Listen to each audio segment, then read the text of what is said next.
Exit poll ने जिस तरह से कहा है कि बीजेपी जीत रही है दिल्ली में, देखिए एग्जिट पोल में कहा है, एक्चुअल पोल हुआ है उसका निर्णय तो 8 तारीख को होगा।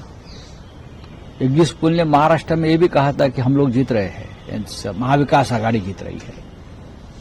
एग्जिट पोल ने ये भी कहा था हरियाणा में कांग्रेस जीत रही है। अब देखेंगे 8 तारीख को लोगों ने वोट किया है। हमें विश्वास है कि बीजेपी दिल्ली नहीं जीतेगी और आप फिर एक बार सत्ता पर आएगी, हमारा विश्वास है। जमीन पर जो हमने पिक्चर देखा है वो अलग था। अब एग्जिट पोल में सबके ऊपर दबाव है सरकार का। खुलेआम यहां पर पैसे बांट रहे थे लोग, सड़क पर बीजेपी के लोग, हाँ टेबल लगाकर पैसे बांट रहे थे। मैंने खुद देखा मेरे आंखों से, लेकिन न प्रशासन उसके ऊपर कोई एक्शन ले रहा था, न पुलिस ले रही थी। तो आत्मविश्वास विश्वास बीजेपी को हो सकता है कि हमने ये सब कुछ कांड किया है तो हम जीत जाएंगे, लेकिन जनता ताकतवर है। 8 तारीख को हम देखेंगे क्या होता है। यूएस से 104 इंडियंस को डिपोर्ट किया गया है और कुलदीप सिंह धालीवाल हैं एनआरआई अफेयर्स मिनिस्टर। उनका कहना है कि मोदी जी कहते हैं कि हमारे ट्रम्प के दोस्त हैं, तो इस मुद्दे पर बात करें, इस मैटर को। अगर ट्रम्प दोस्त होते, देखिए इलीगल इमिग्रेंट्स है, हर देश का अपना एक कानून होता है।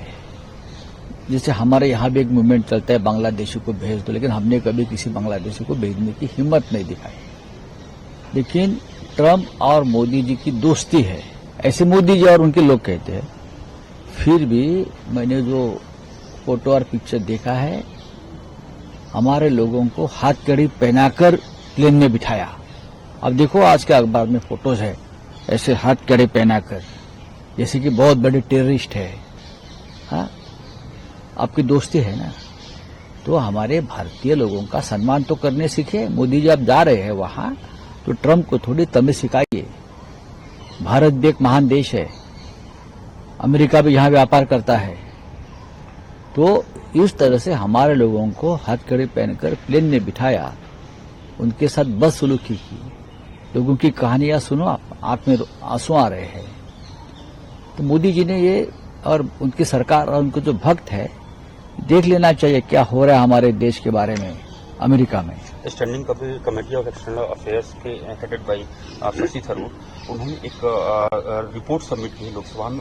उसमें ये कहा गया है कि they are working on safe migration. हाँ ठीक है ना, अब उसके ऊपर हम चर्चा करेंगे।